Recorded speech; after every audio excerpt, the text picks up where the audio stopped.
Hi, folks. Welcome to the Prepared Homestead. This is Travis. Thank you all for stopping by to watch another beautiful morning here in the Ozarks. We've had a good run this week of really nice weather, but that's coming to an end tonight, they're telling us. Starting tonight through Monday, it's supposed to be quite wet.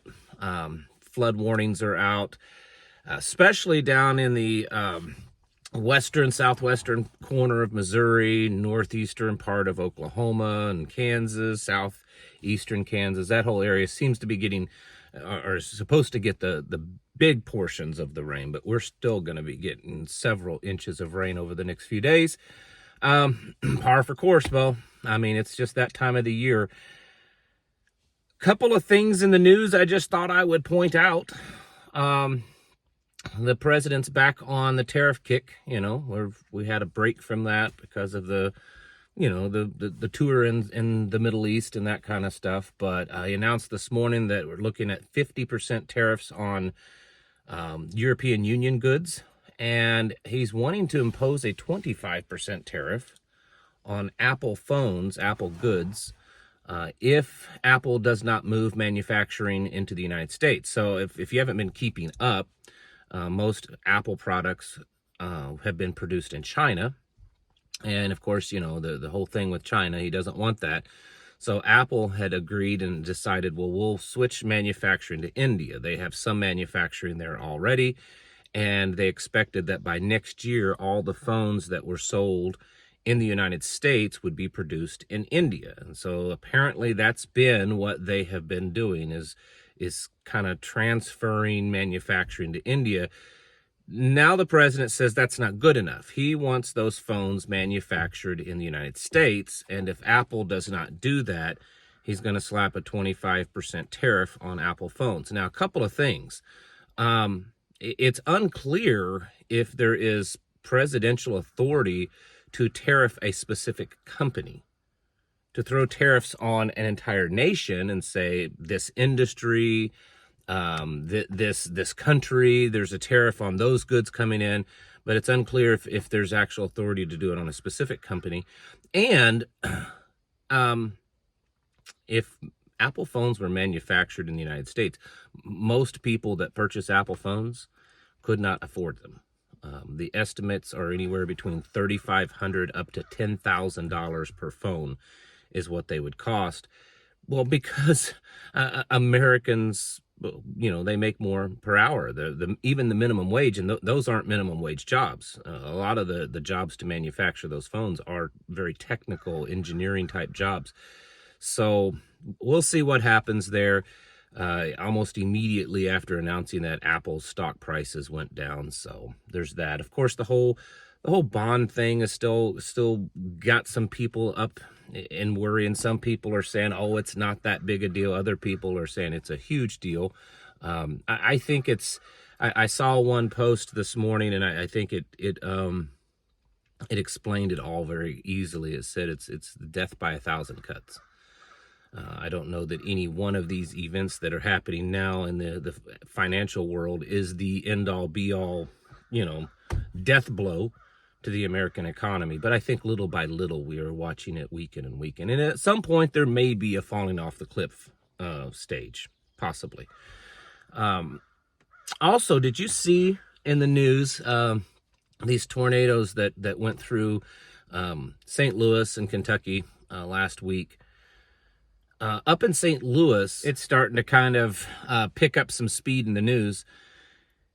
They did not sound any tornado sirens. They have them, but they didn't sound them. And apparently the woman or man or something like that was supposed to be in charge of that, a DEI hire, it's what it looks like, a transgender person, goes by they, them, or something like that, was supposed to be the one in charge, was away from the office at the time where the button is, and so contacted the fire department and asked them to turn the sirens on. There was some confusion apparently over that. In the end, the sirens did not get sound. They didn't get turned on. And 5 people lost their lives. Now, it's, of course, there's no way to really know if turning the sirens on would have saved those lives, But that is what they're there for. Come to find out, the sirens don't even work. They don't even work. Of course, there's an investigation. The person's been put on paid leave. There's people calling for criminal charges. I don't know exactly where all that's going to go. And I know it's an example of another potential DEI hire that who knows. But that's not the point that I want to make. The point that I want to make is that Americans, and I'm going to include us into that, even though we're preppers, have become far too dependent upon the system that I talk about all the time to protect us. I get it. I know that tornado sirens can be effective. They can be, they can warn people. I understand that. I'm not opposed to them. We don't have them out here because we live out in the country. I'm not opposed to them, but what I'm opposed to is that people are relying solely on that. And it's a perfect example of many other things. This new big, beautiful tax bill that just passed the House has major cuts to Medicaid, Medicare, food stamps, a lot of kind of programs that people are used to. It's going to hurt some people. It really is. There are people that's going to be affected negatively by it. Some people may be on those programs and they don't really need it and they're just lazy and all that. But there's definitely going to be people that truly need that stuff.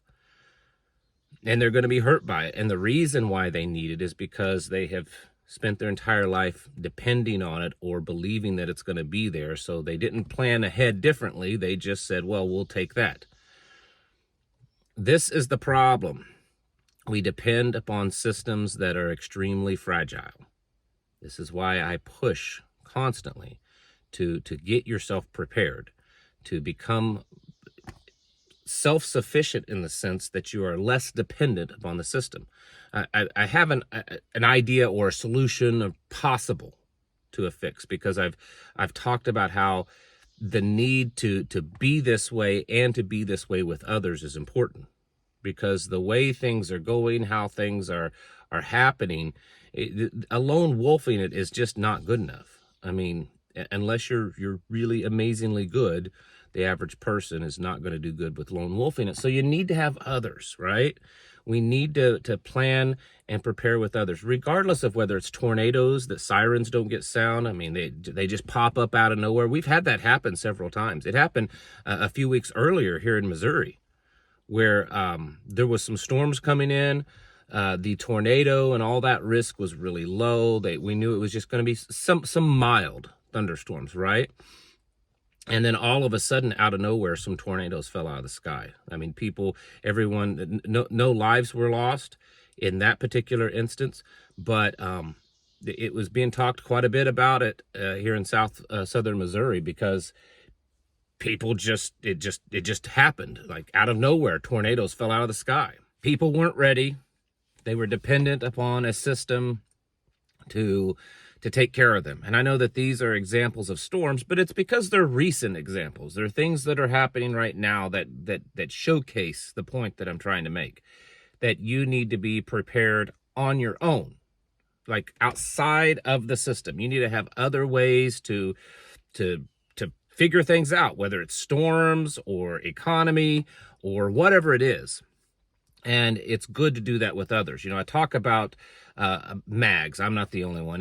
Mutual assistance groups, your little prepper groups, that kind of stuff. And then I get all this feedback from people saying how hard it is to figure that out, how hard it is to find that, how hard it is to develop that, how hard it is to trust people with that kind of close relationship, to develop that. It's difficult. And I'll admit, you're correct. It is difficult. Here's an alternative. Instead of focusing on creating a prepper mag, okay, where the implication is that people are coming together to build a bond to ride out the end of the world, right? That you're going to have a pretty high level of trust, to ride out all of this bad stuff, to band together, to defend together, to kind of have at least some level of knowledge of what each other is capable of, what each other has. That's a pretty high bar to make. Instead, why don't you look at creating or forming some type of neighborhood watch, some type of, storm related, disaster related group of people that would come together and kind of help each other in a disaster, come together in a storm, maybe reach out and help other people in your area. That type of thing might be a little bit easier to do. Now, I know it's not the same thing. I'm not foolish. I know that, a neighborhood watch is not the same thing as a prepper group. But at least you're developing relationships with other people, and through the process you might be able to find people that are trustworthy enough, that are like-minded enough to build an even closer bond. But even if you don't, you have established a level of relationship and a level of communication with others. You see that the big problem in American society today, in Western society, is that we don't build relationships with people anymore. We don't build real, true friendships, especially with just the people that live around us. We're okay with building a friendship with someone that we meet online and never actually ever meet, and they live on the other side of the country or hours and hours away. But the people right next door to you, the people that live down the road, many times Americans don't even know who they are. They don't know their name. They know nothing about them. And just developing some type of response team, and it's a much easier sell. Talking to your neighbors, saying, hey, with all these storms that are happening, maybe we should form some kind of, neighborhood watch storm response team. So that, if a tornado happens, or if a flood or a hurricane or something like that, we can come together. If there's criminal activity, neighborhood watches and things like that used to be very common, and they are still in some areas, although in some areas they've become, Nosy Nancy and the homeowners association kind of thing. Creating a real type of group that can do this might be an alternative for those of you that say, well, I just can't find enough people or any people that I could trust to form a prepper group. It doesn't have to be a prepper group. Just having and building a relationship with people around you, it's not going to have the same guarantees as a prepper group, but at least it can help you in the way that if something bad were to happen beyond just storms, at least you have a certain level of relationship with those people already, and it's less likely that they will become a threat to you. And so when you're looking at, and I've been talking about this quite a bit lately, the downsizing of the government, the chaoticness of the government, the inefficiency and the bureaucracy of the government, all of these things that's been going on between the last two presidencies, is creating a situation, and we all already know this, that you can't depend on the system to be there for you. There's been far too many disasters in the past several years to show that that you can't depend upon the system being there. And even if you only have preparations with other people when it comes to disasters like storm related stuff, that alone is a big thing, because that's still the most likely scenario that you're going to have to live through, is a tornado or a hurricane or a flood or an earthquake or something like that. And so if you do nothing else but build some type of association with people on that level, you still have done quite a bit.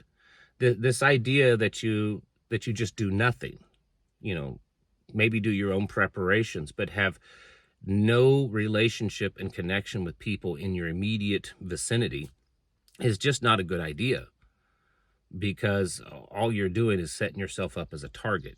I understand the alternative argument is that you're still setting yourself up as a target, but you're not having to tell them everything that you do and that you know. And what you're doing is building a relationship with them. And the average human is going to be less likely to be evil to someone that they've built a relationship with. I know it's not a foolproof plan, but it's still less likely. And so this unfortunate tragedy that happened in St. Louis, where lives were lost, is another good example of why we cannot depend upon the system. And that up there, that wasn't federal. That's not Joe Biden's fault. That's not Donald Trump's fault. That's that local government's fault. So the local government failed. And that can happen anywhere. And so whether it's storms, whether it's economic, whether it's, complete apocalyptic collapse, whatever it is, people have to stop being dependent upon government, the system, the grid, the supply chain, the US dollar, all of that. Use it while it exists, but constantly be building plans to survive without it so that you're not tethered to it. That's really what prepping is. It's not just storing food and ammunition, for the day that you need it. It's developing your own systems outside of the system so that you don't get pulled down with it. Folks, it's time to get your houses in order and to prepare yourselves mentally, physically, and spiritually. Thanks for watching. Catch you in the next video.